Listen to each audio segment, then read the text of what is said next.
sin más, pediría yo a la doctora Sandoval que inicie su intervención, si gusta pasar. Muchas gracias.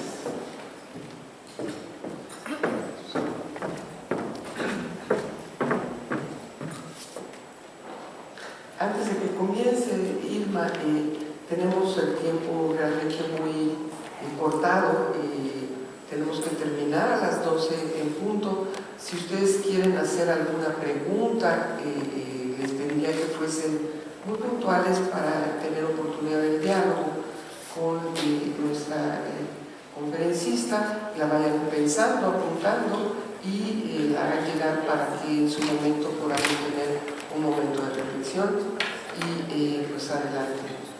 Me toca la tarea de frenar a la conferencista si quiere seguir, ya se lo diré en su momento. Muy bien, muchas gracias, estimadísima colega, amiga. Efectivamente, la doctora Marta Singer, estoy muy honrada de que ella sea quien nos va a frenar, dirigir y coordinar esta importante reunión con todos ustedes. Estoy muy honrada de la invitación, agradezco esta invitación honrosa al 10º Congreso Latinoamericano de Ciencia Política, que cada año se consolida como un espacio novedoso, fundamental para debatir, para reflexionar y transformar la realidad de nuestra región. Agradezco de forma muy especial y de todo corazón al doctor Jesús Tobar Mendoza, que es el presidente de esta Asociación Mexicana de Ciencias Políticas, y además tengo la honra de que ha aceptado una invitación, aceptó desde el primer momento una invitación que le formulamos desde la Secretaría de la Función Pública para ser miembro honorario del Consejo Consultivo del Servicio Profesional de Carrera, el lanzamiento del Servicio Profesional de Carrera en la Secretaría de la Función Pública. No lo encuentro por las luces, pero sé que está por aquí. Llegamos a... ya está. Fantástico. Muchas gracias también a todos los colegas del Tecnológico de Monterrey, a la Asociación Mexicana de Ciencias Políticas y a la Asociación Latinoamericana de Ciencias Políticas por hacer posible este encuentro. Sobre todo quiero reconocer a todos ustedes, colegas politólogos que nos acompañan, particularmente a los más jóvenes, que suelen ser también los más creativos, los más osados. Creo que con ellos, conjuntamente, quienes llevamos tiempo y los colegas que se suman a esta generosa disciplina, pensar la ciencia política, la vida social, es que vamos a construir un diálogo que se traduzca en acciones para seguir avanzando hacia el desarrollo, porque estoy convencida también de que los académicos no solo compartimos la responsabilidad de entender y explicar la responsabilidad de transformar la realidad, de explicar y entender la realidad, sino también tenemos el deber de tomar acción política, de tomar una posición política y, por lo tanto, también de transformar la vida social, la vida comunitaria. Por eso me da gusto estar aquí para compartir con ustedes algunas reflexiones que desde nuestro trabajo académico me han permitido contribuir a la comprensión de un fenómeno tan nocivo, pero desafortunadamente también tan extendido como es la corrupción. Si podemos pasar a la segunda lámina, en su obra, un autor muy connotado a nivel internacional, Sofi, si puedes poner los dos. En fin, empezamos. La llamada obra El fin de la historia. En esta obra, Francis Fukuyama estableció que después de la Guerra Fría se había dado un punto final en la evolución ideológica de la humanidad. Se afirmó o muy ingenuamente o quizás muy maliciosamente, que la universalización de la democracia, decía él, o de la forma de gobierno vinculada a un pensamiento específico llamado liberalismo, era la forma final de gobierno, y que el mundo llegaba a un mítico fin, en donde no se enfrentarían más ya, decía él, regresiones autoritarias a ese fin que él igualaba a la democracia, pero que estaba centrado en una forma específica del liberalismo. Decía él que ya estaba claro que en todas las sociedades desarrolladas del mundo se había logrado, se había alcanzado esa situación. Recordemos que, a pesar también de que algunas democracias fallaron en países en vías de desarrollo, decía, la mayoría de las naciones con altos niveles de riqueza y de educación se caracterizaba por esta sociedad civil pujante, activa, y que ello continuaría generando una suerte de estabilidad total y absoluta.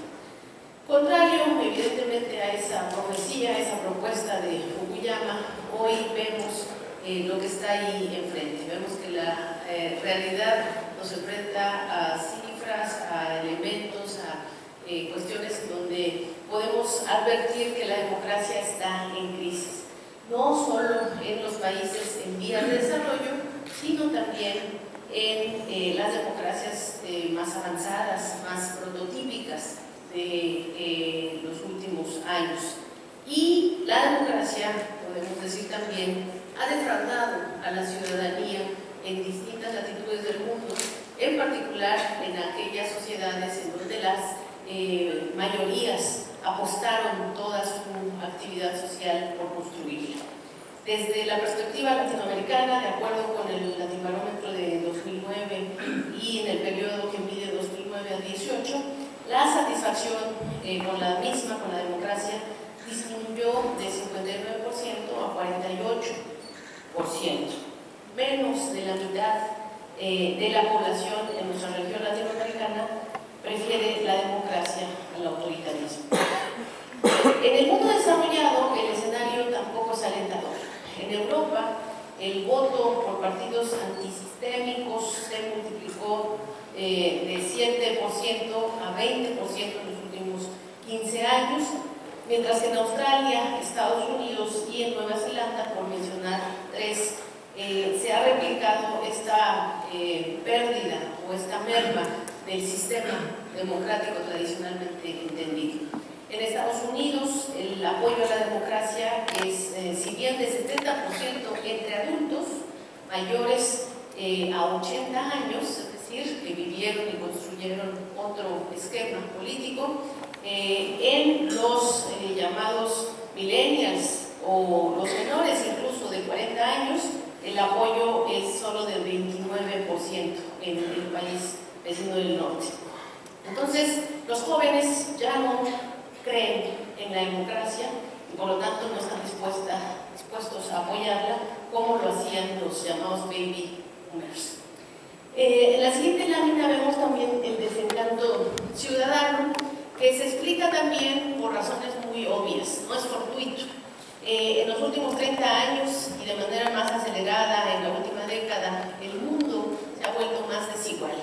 Desde 2015, el 1% más rico del mundo acumula más riqueza que el otro 99% de la población.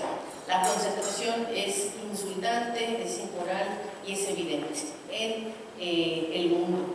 Y a pesar precisamente de que en los últimos años hemos tenido revoluciones increíbles, como evidentemente la innovación tecnológica, que cada día es más acelerada, que cada día está más cercana a todos los sectores sociales, estas innovaciones, estos desarrollos, estas revoluciones no han sido benéficos para la mayoría de la población mundial. Han sido capturados por unos cuantos, y por ello es que explico yo, las democracias liberales o ese tipo de democracia prototípica se han convertido en regímenes elitistas que han alejado a los gobiernos de sus ciudadanos, ha afectado la relación del Estado y la sociedad. Y es precisamente esta desigualdad o esta concentración de poder que en la mayor parte de los casos ha coincidido con la mezcla tóxica con el poder económico, es decir, la concentración del poder económico es lo que ha dado paso a un caldo de cultivo perfecto para la corrupción. Por ello, este vínculo que vemos en la gráfica aquí representada de corrupción y democracia es lo que explica, me parece, es un buen punto de partida para explicar esta crisis. El cruce de datos entre la satisfacción de la democracia y la percepción de los ciudadanos con respecto a la corrupción tiene un impacto claro en la evaluación que nosotros los ciudadanos hacemos de la misma. En donde hay mayor nivel de democracia, también hay menores niveles de corrupción y por ende se está entre los primeros lugares del ranking global de la percepción internacional de la corrupción a nivel internacional. De manera inversa, un menor puntaje en la percepción de la corrupción se refleja en un peor ranking internacional y ello afecta la satisfacción ciudadana con este sistema de gobierno. Pero ¿qué tienen en común estas historias de la satisfacción con la democracia y la percepción sobre la corrupción? Bueno, pues que en el fondo, ya decíamos, son dos caras de la misma moneda. No te adelantes más, porque de hecho es la anterior, donde están estas dos cuestiones, las dos caras de la misma moneda. Es claro que la ciudadanía alrededor del mundo se encuentra desilusionada con sus gobiernos y, en pocas palabras, consideran que estos no los representan, no les dan la voz necesaria y que su voto no tiene peso en las decisiones que se toman desde el poder. Este diferencial de poder que desilusiona a los ciudadanos, ahora sí, por favor, es entendido en esta fórmula que desde nuestro trabajo académico, desde mi enfoque académico, propuse hace ya varios años como un modelo teórico que llamé enfoque de la corrupción estructural y que trataba de contestar un punto de partida que fue muy hegemónico en los estudios de corruptología desde hace décadas, que fue el enfoque microorganizacional de Klitgard, que utilizó él una fórmula que decía C igual a MDP más D menos RDC. Esa fórmula tan llamativa de Klitgard, que era la corrupción es igual a el monopolio de la decisión pública más la discrecionalidad menos la rendición de cuentas. Y sonó perfecto, y se aplicó, y se diversificó, se generalizó de forma muy amplia esta situación del enfoque microorganizacional de Klitgard. Además que tenía cuestiones políticas muy profundas para la toma de las decisiones.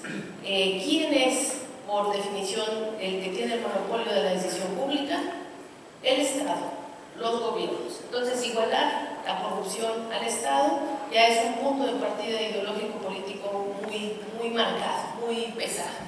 Después, el monopolio de la decisión pública más la discrecionalidad, evidentemente suena a que sí, no hay que tener discrecionalidad, pero implicaría que simplemente abrir, transparentar y poner todo a la disposición de las personas combatiría la corrupción.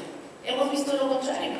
México, desde hace décadas, diríamos, es líder en transparencia. Tenemos leyes de protección a quienes exigen información pública, tenemos leyes de acceso a la información de avanzada, tenemos institucionalidad de avanzada y somos el país más corrupto del mundo, el país más corrupto de América Latina.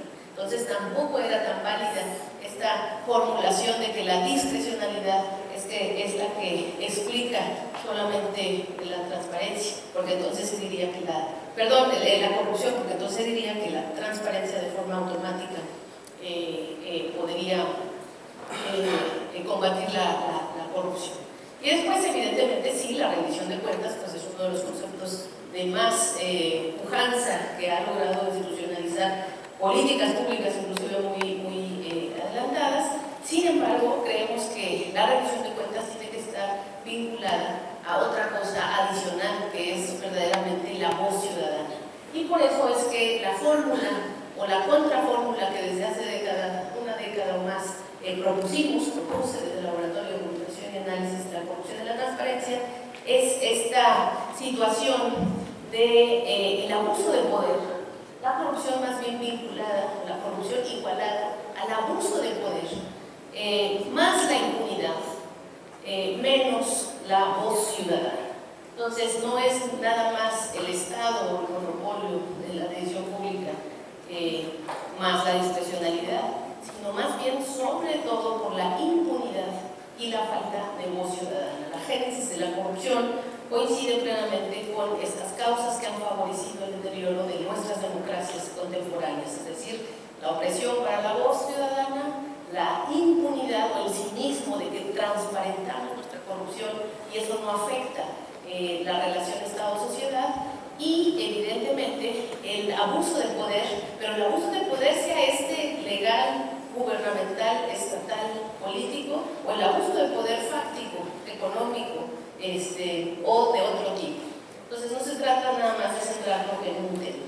Eso es, me parece, el valor, creo yo, así, de la herramienta heurística que ofrecemos, que subraya estos tres elementos: la dominación sustentada, ya decíamos, en un diferencial de poder estructural que puede caracterizar el predominio del mismo, sin distingo de si este es público o privado, la impunidad en las más altas esferas de poder, sobre todo cuando esta impunidad revela de forma clara conflictos de interés de diverso signo, y sobre todo cuando el sector privado exige transparencia al sector público, pero no está dispuesto a dar con el ejemplo el mismo nivel de transparencia que exige al sector público. Entonces, el sector privado, muchas veces los actores del sector privado, con el dedo flamígero, persiguen al sector público y evidencian sus yerros en términos de la transparencia, pero cuando se hacen cargo los privados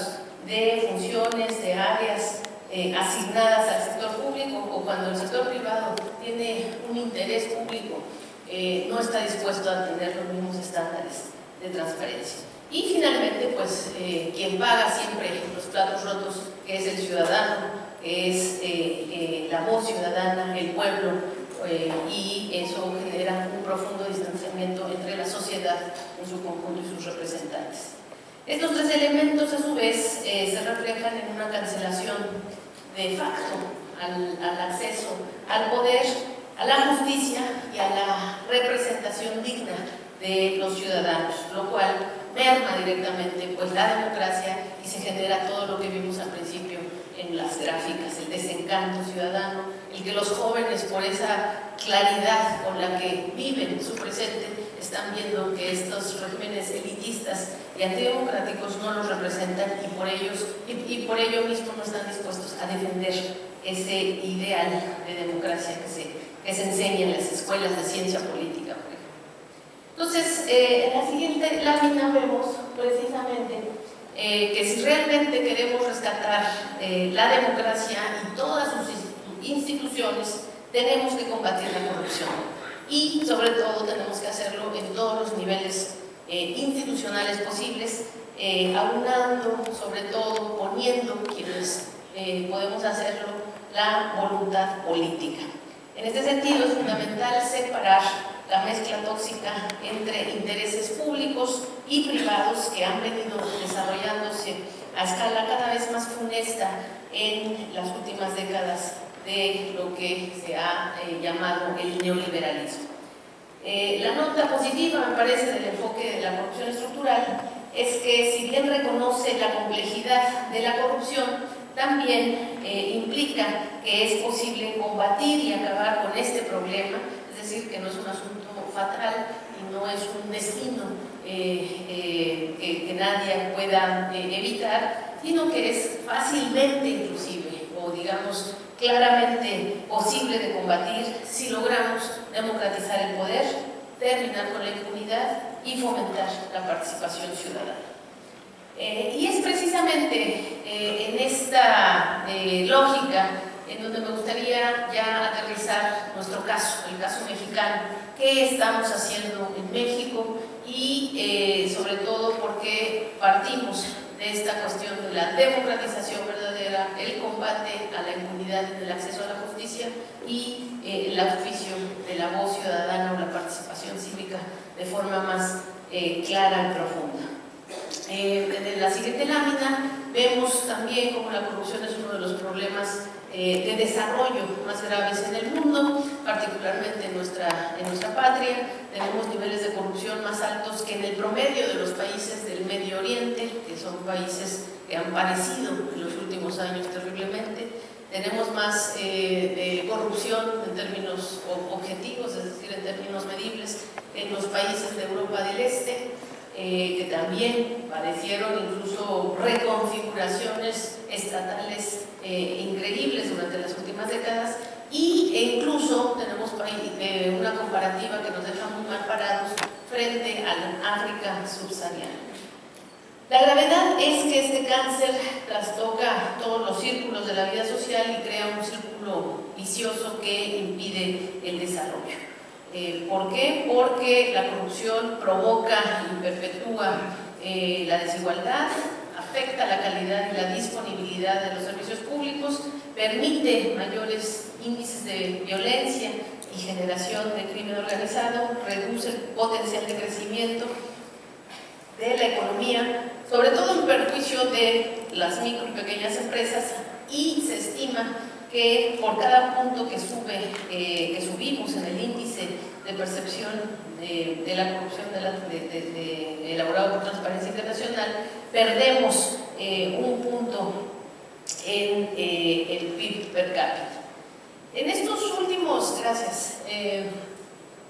20 años, los últimos 20 años, nuestro país ha tenido un fenómeno muy paradójico, porque hemos incrementado, digamos, nuestro dinamismo democrático, nuestra incertidumbre de quién va a ganar la presidencia, las elecciones. El juego democrático se ha robustecido claramente, pero al mismo tiempo nos hemos hundido más en percepción de corrupción, es decir, la corrupción no se ha limitado. Si bien cada año estábamos mal en los índices internacionales de medición de la corrupción, como caminaba la democracia, también se empeoraba la percepción internacional de la corrupción. Todas estas mediciones que estamos mostrando aquí son mediciones del Banco Mundial, son mediciones de latinbarómetros internacionales y reflejaban esta realidad, esta contradicción. Este es el país que recibimos en 2018 y el que el presidente de la República, el licenciado Andrés Manuel López Obrador, se comprometió a transformar. La corrupción llegó a niveles alarmantes, 91% de los mexicanos y 82% de las empresas la consideraban un hecho frecuente, la consideran en 2018 un hecho frecuente, y los costos para la economía también eran relevantes. Se estimaba que entre un 5 y un 10% de la riqueza nacional se iba por el costo de la corrupción. El presidente de la República siempre ha mantenido que es al menos un 10% el que se nos va en prácticas y esquemas de corrupción. Y este flagelo no solo ha representado un robo a los recursos de los mexicanos, sino que se construyó o se reflejó en lo político, en un régimen incapaz de atender las demandas y los problemas de los ciudadanos. De hecho, México tenía uno de los gobiernos más ineficaces del mundo. De acuerdo con el Foro Económico Mundial, nos ubicamos en el lugar 121 de 136 países en este rubro. Por eso, el gobierno que encabeza nuestro presidente López Obrador tiene como una prioridad el combate a la impunidad y a la corrupción. Y en esta Secretaría, pues nos sentimos muy honrados de poder apoyarlo en este papel tan fundamental, en esta tarea. Nosotros veíamos desde nuestra llegada 3 escenarios para la corrupción. o la corrosión integral del Estado, si se hubiera permitido, digamos, un nuevo fraude electoral que pisoteara la voz ciudadana, como ocurrió en algún escenario previo, de algunos escenarios previos, es decir, un elemento de corrosión integral del Estado, prácticamente todo, donde se hundiría más la violencia, donde se acrecentaría más el control antidemocrático y los conflictos de interés. Un segundo escenario lo observábamos como la normalización de la impunidad. Y este era un escenario muy peligroso, porque se iba a poder aparentar un cambio democrático como además estábamos caminando con avances y regresiones, es decir, con una supuesta alternancia de poder en términos de los partidos políticos gobernantes, no solamente a nivel federal, sino en todo el país y en todos los ámbitos, pero donde también se iba a ir arraigando una suerte de normalización de la impunidad, donde no iba a haber acceso a la justicia y donde todavía el sometimiento de la política a el poder fáctico de la economía o digamos del Estado al mercado, el conflicto de interés como moneda de cambio se iba no solamente a normalizar sino a culturalizar y a aceptar como un rasgo de la globalidad que se tenía que enfrentar. Ese era el escenario, nos parecía más dramático y más peligroso, porque el primero estábamos claros que no podía ser defendido por nadie, y el último es el de la democracia revigorizada, la cual nace como protagonista, me parece, para defender el interés público y para que nuevos actores políticos canalicen y representen la voz de los ciudadanos. Como es evidente, nosotros consideramos que tras las elecciones de 2018 surgen las posibilidades para que el tercer escenario se generalice, se siembre verdaderamente, y desde la Secretaría a mi cargo estamos sin descanso para ayudar a que verdaderamente pueda tener éxito. La democracia revigorizada es una oportunidad única para cambiar de paradigma técnico y político y para tomar en cuenta a los sectores sociales más diversos, no solamente a un sector social, sino a todos los sectores sociales, para que todos progresen. La nueva función pública, lo hemos dicho en repetidas ocasiones, por favor la próxima, tiene 5 ejes fundamentales que están ahí. El más importante, con el cual me gustaría empezar, son los 5 ejes de la ciudadanización, el relanzamiento de la profesionalización, la democratización de las tecnologías, la protección de la denuncia, y quiero empezar por el que me parece más relevante, el de la austeridad republicana de Estado. En la siguiente lámina vemos cómo en materia de austeridad la función pública ha trabajado para que toda la administración pública federal reduzca el costo, reduzca sus costos y se liberen por lo tanto recursos para invertir en infraestructura y en justicia social. En el último periodo ordinario de la Cámara de Diputados se aprobó, como todos ustedes saben, ya bien consensado el dictamen de la nueva Ley de Austeridad Republicana de Estado, y este dictamen hoy está en un proceso legislativo para ser discutido, enriquecido y aprobado o rechazado por el Senado. Tanto la Ley de Austeridad Republicana como un memorándum emitido por el propio presidente de la República el 3 de mayo establecen disposiciones en la misma lógica de construir este gobierno austero pero efectivo. Incluso más que la austeridad, se está hablando de una redistribución. No se trata de gastar menos en el sentido tradicional de la austeridad, sino de gastar quizás hasta más, pero mejor. El presidente lo ha dicho, no se puede tener un pueblo rico y un pueblo pobre y un gobierno rico, y estamos construyendo, ahora sí, nos parece, un gobierno austero, en donde no se malgastan en cuestiones superfluas, sino que se invierte en desarrollo. Hemos reducido el gasto corriente del gobierno y se ha destinado mayor recurso a la inversión. En 2018 el gasto en servicios personales fue de 40% mayor, más que el gasto en inversión de todo ese mismo año, y esto nos parecía inaceptable. El gasto en servicios personales, es decir, en sueldos muy generosos, se ha reducido entre un promedio de 25 y 30% con respecto a las administraciones anteriores. Y aquí permítanme aclarar una cuestión que se ha dicho de forma desafortunada en los medios. Este esfuerzo de austeridad no significa ni reducir la calidad ni la cobertura de los servicios públicos. Al contrario, la Ley Federal de Austeridad Republicana tiene entre sus articulados más importantes la prohibición de hacer recortes al gasto social. Y nosotros vamos a invertir más en los bienes y servicios para la población, porque lo que estamos haciendo es simplemente reducir puestos de mando y puestos de llamado enlace, posiciones de mando. Otro resultado importante de estas medidas de austeridad que hemos impulsado es que se han reducido los sueldos de todos los altos mandos entre un 12% en los puestos de enlace menos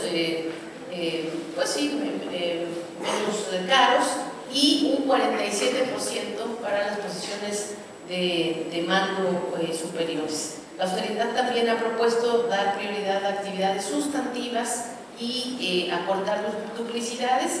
Actualmente existen 1.928 plazas de gabinete de apoyo y de asesorías de diverso tipo en la Administración Pública Federal centralizada, y estas no realizaban, como es evidente, labores sustantivas, pero sí se llevaban sueldos verdaderamente inmorales, incluso en algunos casos. Por eso propusimos y avanzamos en la reducción de este costo hasta en un 30%. La austeridad republicana ha sido muy criticada porque no se define bien qué es la austeridad y qué no es la misma.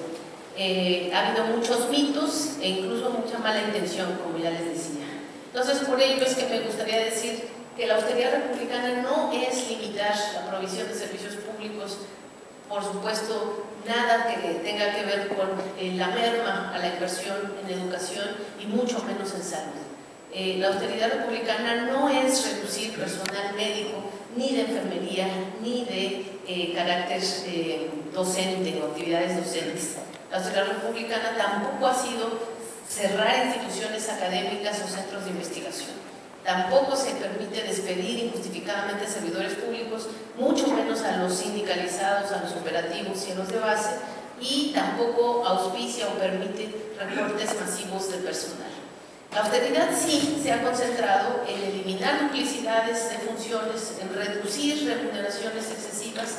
Por ejemplo, hay 150 plazas de mando ubicadas en el extranjero que duplican funciones con la red de embajadas y consulados de la Cancillería, de la Secretaría de Relaciones Exteriores, y por eso es que la política de austeridad republicana del presidente de la República ha ordenado, ha implicado valernos de nuestro sistema de representación en el exterior a través de la Secretaría de Relaciones Exteriores, pero ir eliminando estas 150 plazas que están con altos salarios, de hecho cotizadas en dólares, en euros y en todas las monedas internacionales, para tener presencia internacional sin duplicar funciones. No se trata de no estar presentes en el mundo, ni mucho menos no apoyar a nuestros mexicanos y connacionales en Estados Unidos y en donde habita la mayor parte de los mexicanos, pero tampoco tener excedido nuestro gobierno fuera de nuestro país.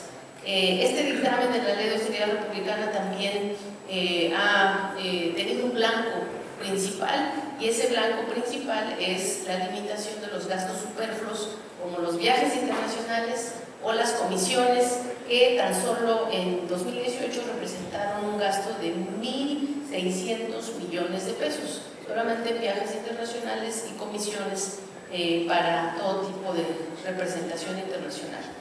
Hemos reducido al menos a la mitad el gasto en publicidad, esa era otra bolsa también, nos parecía muy onerosa, y los gastos de comunicación social en 2018 superaron los 6.000 millones de pesos, Hoy son gastos que sí se están haciendo porque es necesario evidentemente la comunicación social, pero ya no en estos niveles del exceso. Bueno, eso es el eje número 1 de la Secretaría de la Función Pública. Voy a decir rápidamente para ir concluyendo algo al respecto de la ciudadanización del combate a la corrupción, que es la siguiente lámina, a través básicamente de dar más garantías de confidencialidad a quienes se animan, se atreven, nos acompañan en esta tarea de la denuncia. Queremos generar una cultura de la denuncia para que se presenten quejas contra funcionarios públicos o políticos o empresarios, inclusive, que delinquen o que malversan fondos. Entonces, por eso tenemos un programa de protección y estímulo a informantes, alertadores internos de la corrupción, los llamados whistleblowers, y son alertadores internos al Estado, es decir, que nos pueden ayudar a descifrar el modus operandi, pero también informadores, alertadores externos al Estado. Y aquí le damos mucha voz a los empresarios que siempre han participado de buena voluntad en los procesos de licitaciones, de compras, y que también siempre han sido excluidos precisamente por apostar por un estándar ético. En anteriores administraciones, nos parece, no era la regla. Entonces, por ello es que nosotros estamos dando esta posibilidad de que los alertadores internos y externos al Estado nos coadyuven con nosotros, y hemos abierto el 25 de este mes pasado una plataforma de informantes en donde se da confidencialidad. En la siguiente lámina vemos el tema de la profesionalización, el servicio profesional de carrera, que no ha funcionado, nos parece, de forma adecuada hasta el momento en la Administración Pública Federal, porque no se ha promovido ni el mérito, ni se ha mejorado el desempeño de las instituciones por criterios de evaluación objetivos, pero sobre todo ha tenido, me parece, un carácter, y eso también lo quiero decir de forma muy clara, discriminatorio contra mujeres y muchas veces contra estudiantes que no provenían de instituciones en el pasado. Y nosotros queremos tener una verdadera, un punto de partida diferente en la profesionalización, que no se fije ni en género ni en institución educativa de origen, por supuesto que no tenga principios de discriminación de clase, de entidad federativa, de raza, de ningún tipo, y por ello es que estos criterios de evaluación institucional tienen que ser criterios verdaderamente meritocráticos, así como mejorados con estos principios no discriminatorios. Tenemos el lanzamiento del Sistema Profesional de Carrera con Perspectiva de Género y No Discriminación, y este ha empezado a tener una aplicación clara en nuestro servicio profesional de la función pública. Vamos a establecer también una forma, y nos parece que este camino de la profesionalización es una gran forma de combatir la corrupción en el servicio público, y no queremos que esa visión patrimonialista que llegó a dominar en algunos aspectos en el régimen anterior siga prevaleciendo. Queremos una burocracia profesional, una burocracia diversa, y no un servicio profesional de carrera que sirva como botín para los políticos en turno. Finalmente está el tema de la democratización de las tecnologías. Nos parece que las tecnologías también fueron una arista en donde llegamos a ver mucha corrupción, sistemas operativos muy caros, muy mal licitados, y al mismo tiempo que hacían un régimen informáticamente corrupto o electrónicamente corrupto, porque pues la información finalmente no estaba a la disposición de los ciudadanos.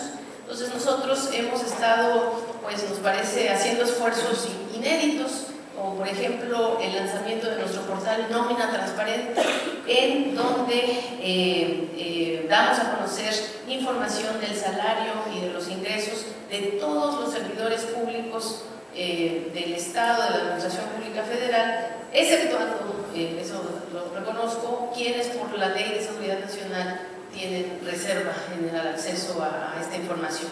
Pero hasta hoy se podía conocer el salario de alrededor de 100,000, bueno, no hasta hoy, en el régimen pasado se podía conocer el salario a través de los sistemas operativos vinculados al Instituto Nacional de Acceso a la Información, de 100,000 servidores públicos, pero con nuestro lanzamiento del portal de nómina transparente que se actualiza en tiempo real y de acuerdo a la nómina, es decir, cada 15 días, están disponibles para todos ustedes los ingresos de casi 2 millones de funcionarios federales, así como 1 millón y 1.1 millón de maestros, es decir, 2 millones adicionales de maestros en la nómina federalizada.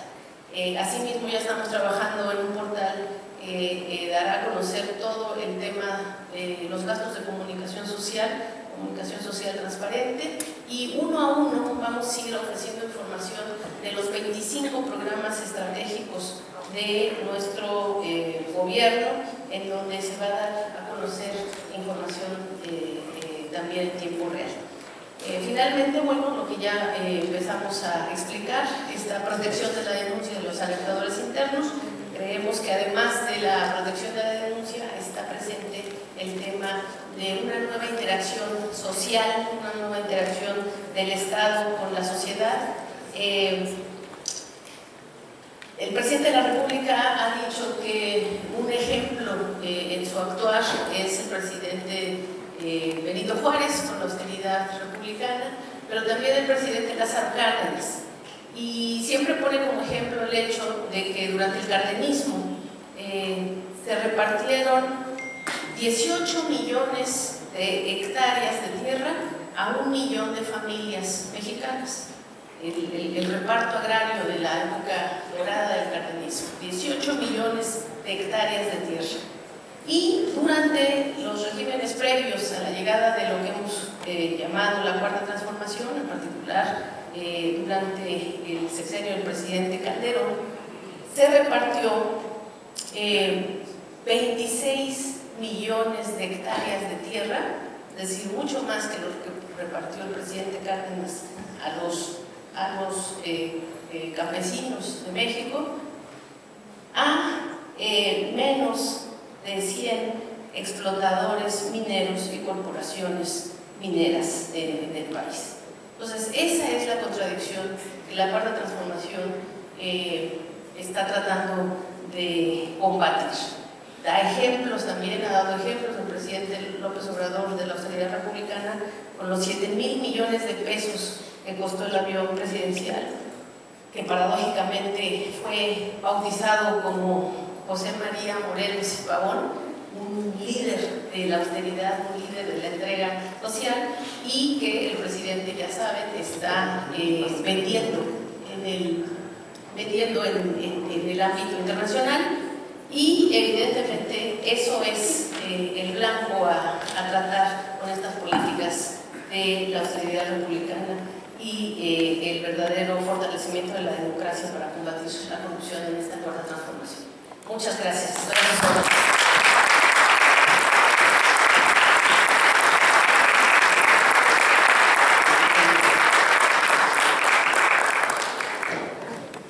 Perdón, estaba yo tratando de pensar mientras terminabas en las preguntas que hace el público. Lo primero que quiero decir es que para mí es un honor, una oportunidad, como lo decía hace un rato, estar aquí. Agradezco a todos, a la CIP, a Irma, por supuesto, su participación. Tenemos muy poco tiempo, muchas preguntas, muchas inquietudes, que pues daré lectura a esas preguntas antes de hacer mis comentarios, sobre todo porque pues no habrá tiempo de responderlas prácticamente, me imagino, no porque tome yo los últimos 10 minutos de la palabra, sino por la magnitud del problema al que nos estamos enfrentando como sociedad, y que creemos que esta nueva oportunidad de enfrentar esta circunstancia pues no debe de pasar como una más en la historia.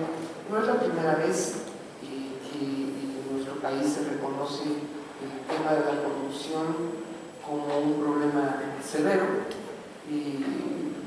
yo creo que venimos arrastrando los últimos 30 años de nuestra historia en el combate a la corrupción. Recuerdo los años 80, todavía pues ya la edad, aún acumulando historia en la cabeza. Miguel de la Madrid lanzó aquella cruzada de la renovación moral de la sociedad, porque ya se reconocía incluso a nivel de gobierno que los límites de la corrupción habían llegado a niveles insospechados.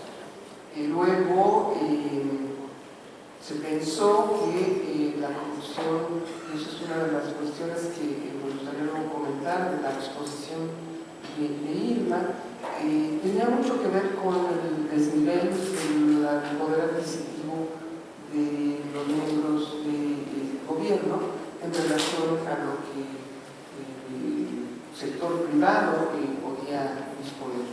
Y entonces se comenzaron a elevar los niveles de los salarios hasta hacerlos pues, verdaderamente más altos de los funcionarios del sector privado. Pero ese incremento tuvo que ver con intentar frenar la avaricia de los que tienen el poder de las decisiones. Bueno, voy a leer algunas cosas. Así como me pongo llegando. ¿Cuál será la estrategia política a seguir respecto a los sistemas estatales anticorrupción que además han iniciado con señalamientos de corrupción? Luego te las voy a pasar para que las tengas y conforme se vaya desarrollando no solo el panel, sino la oportunidad de que desde tu función pública puedas tomar en cuenta que son inquietudes que están, yo creo que en la mente de todos. Tomando en cuenta que la mayoría de los mexicanos no posee acceso a Internet, ¿cree que sea la forma más viable hacer consultas ciudadanas mediante portales web, redes sociales? ¿Por qué tener que hacer un esfuerzo tan importante para explicar el régimen? Se han implementado investigaciones sobre instituciones como COFEPRIS que implementan multas millonarias y que no se reportan a dónde van todos esos recursos. ¿Qué ha pasado con la CEN? Se está investigando. ¿Cómo se operacionaliza el elemento de la impunidad en el enfoque de la corrupción estructural? ¿Qué papel está jugando el proceso de automatización en la toma de decisiones para el combate a la corrupción? ¿Cómo se puede convencer a los políticos que sean menos corruptos si ellos quieren seguir aprovechando del pueblo, dinero público? El escenario no cambiará nada. En la Universidad Autónoma de la Ciudad de México preguntan: ¿la cuarta transformación va a rescatar a 60 millones de mexicanos de la pobreza? Desde su experiencia, ¿cómo pueden los programas de formación en ciencia política, además de los cursos y reflexiones sobre ética pública, profundizar la formación en valores democráticos y contribuir a la construcción de ciudadanía y la lucha contra la corrupción? Dice acá, gobiernos de izquierda, voy a tratar de interpretar está escrita medio brasileño mexicano y una letra muy complicada, entonces voy a tratar de descifrar. Gobiernos de izquierda en Brasil en los años recientes crearon mecanismos de combate a la corrupción, pero implementaron o que llevó a ser que en México será deficiente. No entiendo muy bien, si no la leí bien, quien la haya hecho igual pedimos que no la diga. Pero me imagino que, pues bueno, dada esa experiencia que ya existió, se está tomando en cuenta o no, y qué vamos a hacer acá. Dice que la transparencia no ha sido suficiente para desterrar la corrupción y pregunta, ¿pero eso justifica que el presidente ataque a las instituciones que usted define como de avanzada? ¿Y cómo piensa hacer su trabajo en su ministerio si el presidente ha dicho que no piensa perseguir gobiernos pasados? ¿Cómo propiciar una percepción de combate a la corrupción sin violar los derechos y garantías fundamentales, en especial las procesuales? ¿Cómo combatir la impunidad y la corrupción sin dividir y polarizar a la sociedad. Y la última, ¿continuará la impunidad en esta 4T? ¿Por qué no se sancionó al delegado de Jalisco, Carlos Lomelí Bolaños, y a Rosario Robles, que va a pasar en ese caso por el fraude maestro? Mientras no haya castigo, no creeremos en la 4T. Ya no estamos de acuerdo. Deficiencias en debido proceso. Sí, que no se acusa de la deficiencia del debido proceso para justificar que no se llegue a fondo. Aquí hago entrega de estas preguntas y, bueno, a ellas y a esas inquietudes, yo lo único que quisiera decir en un instante para darle la voz de regreso a Irma es que, bueno, en esta exposición me parece que es muy importante la reflexión sobre la escasez de la voz de la ciudadanía. Quizá debemos mejorar los mecanismos de transparencia, no solo deben de crearse verdaderos esquemas de rendición de cuentas más allá del aparato discursivo, de la reflexión de tipo comunicativa en general. El acceso a la información, por supuesto, es un dato importante, pero me parece que en donde lo hemos visto hasta ahora en pues yo creo que ya un año de gobierno, porque si bien empezó en diciembre, los hechos, todos vimos que las decisiones se comenzaron a tomar desde los primeros días de julio, pasaba la elección apenas.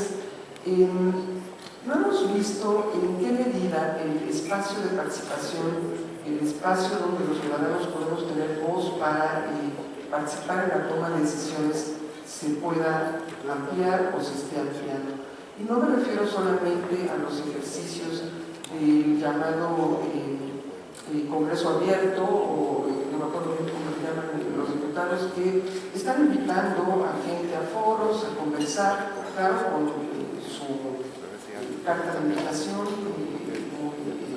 a gente que considera que tiene algo que decir, pero la mayor parte de la gente no es que tenga algo que decir, lo ha estado diciendo en las calles, lo ha estado diciendo en protestas, lo ha estado diciendo en eventos donde la violencia del ejercicio ciudadano de exigencia del respeto a sus derechos es cada vez más aguda. Y lejos de haber abierta esa puerta, nos hemos topado en los últimos días con decisiones como la del Congreso de Tabasco, que advierte de la represión a quienes alcen la voz utilizando espacios que evidentemente tocan las libertades de otros. ¿Cómo es esto de compensar esa ecuación que me parece que está muy bien formulada, muy representativa de los ejes en donde se construye el mecanismo de la corrupción? ¿Cómo hacer ese contrapeso que es el único que realmente puede formular el control al mal ejercicio del poder político y al descontrol del poder económico? Me parece que lo de los salarios y demás pues es un esfuerzo muy particular, porque solo le toca a los que lo recibían, los demás no estamos ajenos a eso, no nos salpica. A lo mejor nos salpicará con los estímulos al desempeño académico, que nos regresarán a épocas donde la gente tuvo que trabajar 2 o 3 trabajos simultáneos para resolver el día a día. Ya se verá, hoy afortunadamente todavía no pasa, pero al grueso de la población no le toca. Y a lo mejor pues, le viene bien pensar que ganan menos, pero todavía no ganan igual. Entonces, pues tampoco. El tema está en otro lado, es estructural y afortunadamente nada lo he estudiado a fondo. Ya no robo más tiempo, te damos 5 minutos para los colegas. 5 minutos para resolver. No, muchas gracias. Me parecen de las más importantes preguntas que valoro de este tipo de encuentros académicos, el diálogo crítico, que es lo que nos urge. Yo creo que voy a retomar en tus dos reflexiones generales, que es el asunto de la voz ciudadana, la participación cívica y el tema de la crítica que intuyo está implícita en el asunto de transparencia y austeridad republicana como soluciones de fondo. Todas las otras preguntas, que son realmente preguntas críticas también, muy orientadoras. En primer lugar, ¿cómo resolver el asunto ciudadano? Concretamente, la operacionalización de lo ciudadano. Nosotros recibimos una Secretaría de la Función Pública inmensamente costosa en términos de lo presupuestal e inmensamente onerosa en términos de lo organizacional. Teníamos 3 subsecretarías en la Secretaría de la Función Pública, una coordinación general de órganos internos y de vigilancia y de control, y obviamente la Oficialía Mayor, que tiene nivel también de subsecretaría. Hoy trabajamos solamente con 2 subsecretarías, la Secretaría de la Función Pública o Secretaría de la Función Pública, con 2 subsecretarías, la Secretaría del Combate a la Corrupción y la Secretaría del Combate a la Impunidad, que es otra de las preguntas que están transversales en todas estas apreciaciones que me hacen llegar. El combate a la impunidad. ¿Qué hemos hecho? Bueno, pues asignar... además esta Secretaría de la Función Pública que recibo, era una secretaría que pendía de un transitorio. Es decir, la Secretaría de la Función Pública siempre fue vista como una secretaría de segundo nivel, que no servía para el desarrollo del neoliberalismo y de la visión de gobierno de los anteriores regímenes. Se propuso en un momento dado por el presidente Calderón y después por el presidente Peña Nieto también, desaparecerla, pasar absolutamente todas nuestras funciones de control, de vigilancia y de asignación de las responsabilidades a la Secretaría de Hacienda, que es lo que les importaba, cómo manejar el dinero, cómo repartir los presupuestos.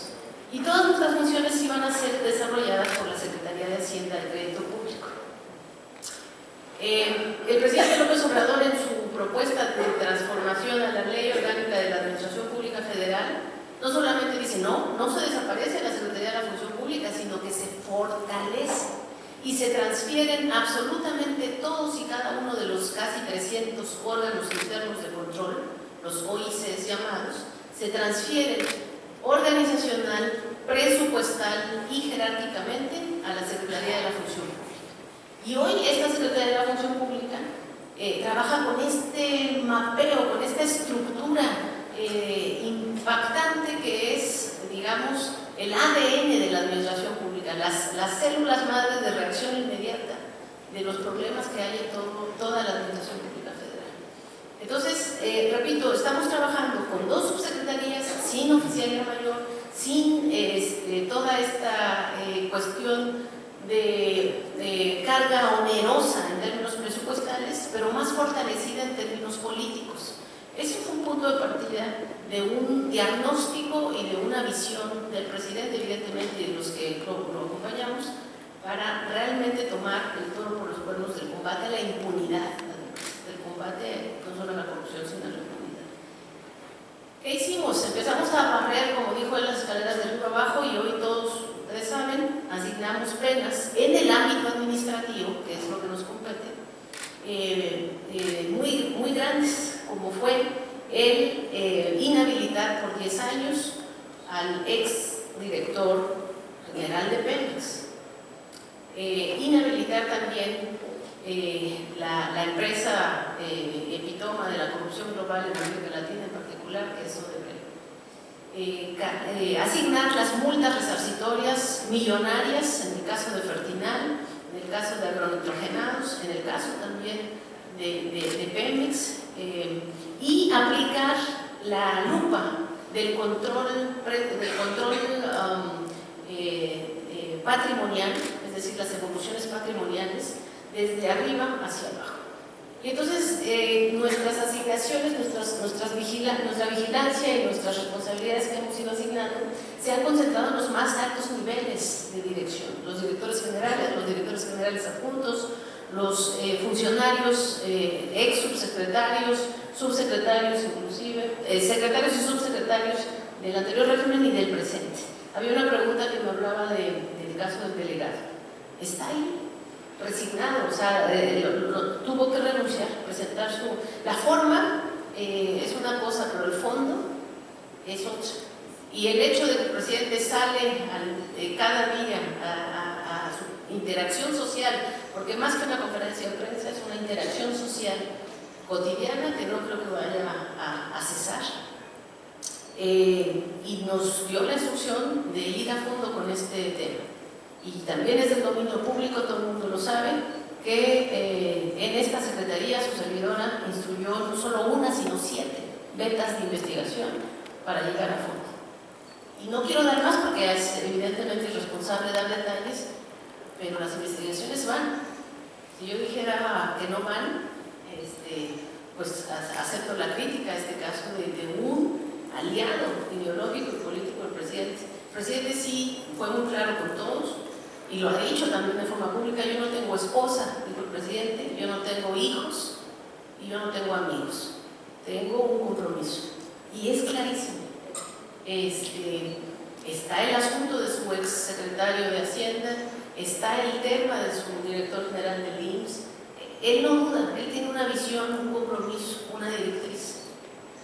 Él no está pensando en cómo lo va a juzgar la historia en términos del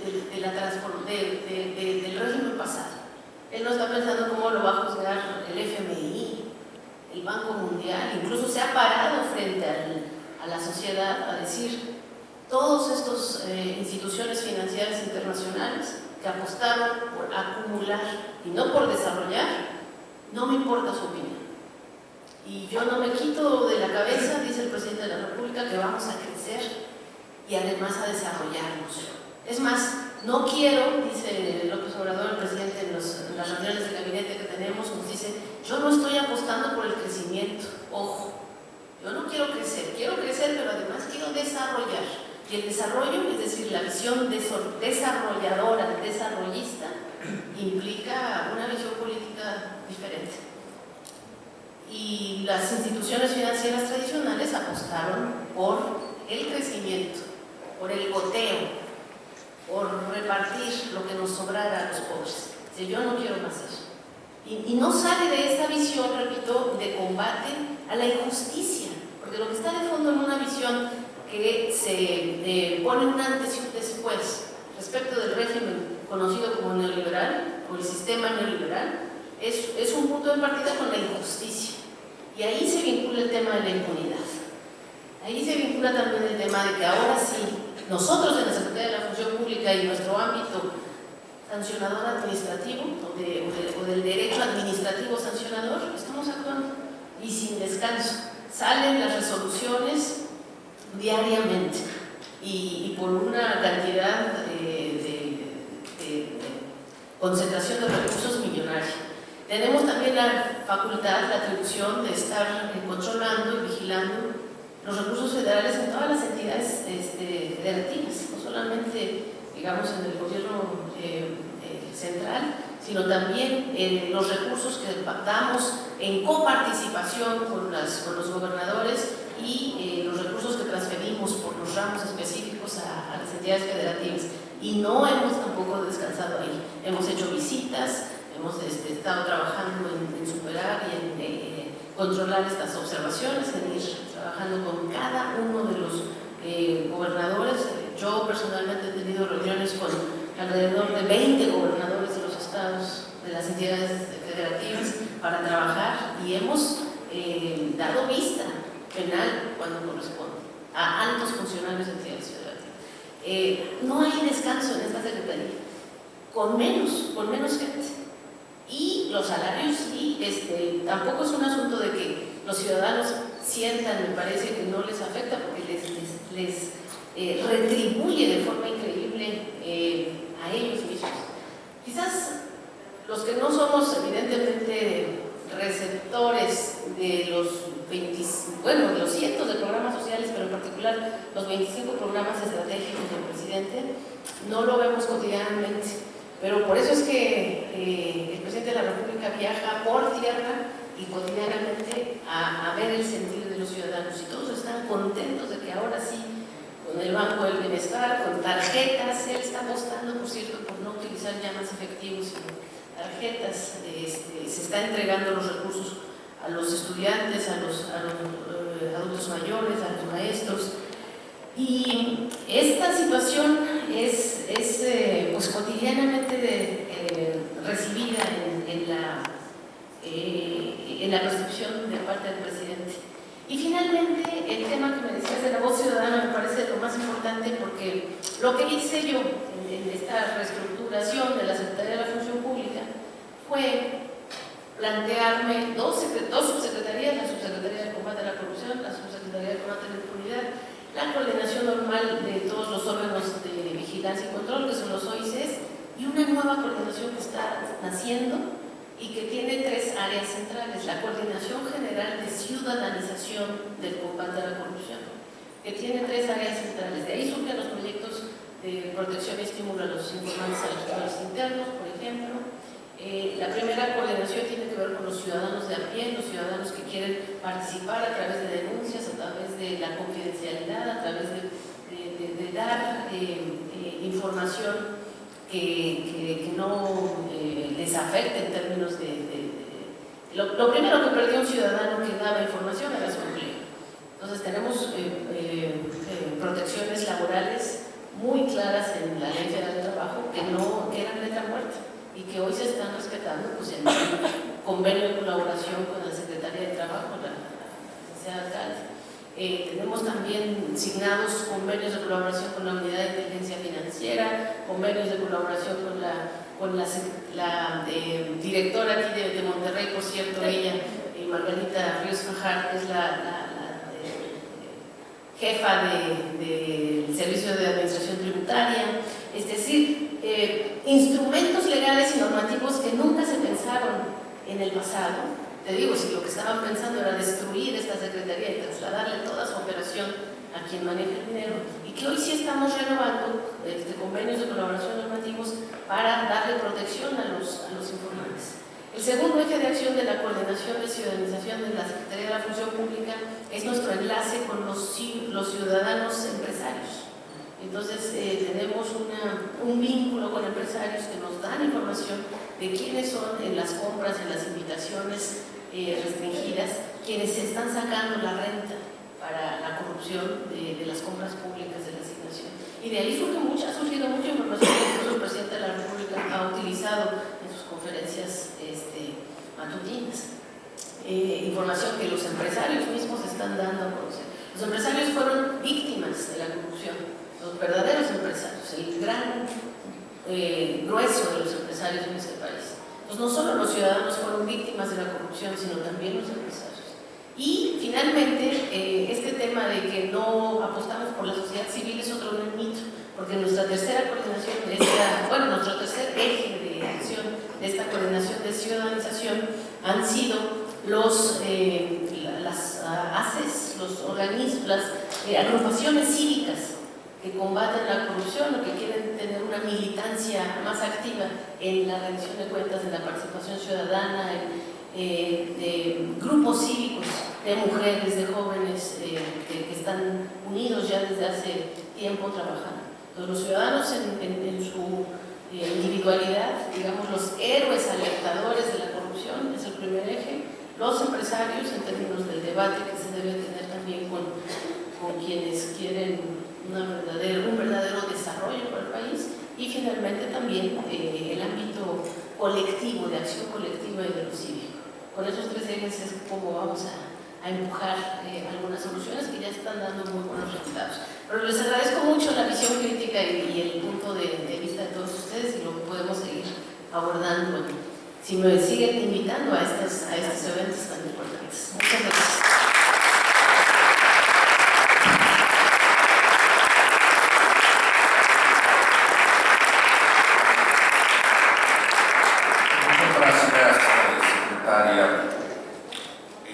También, doctora Marta Singer, por su ponencia.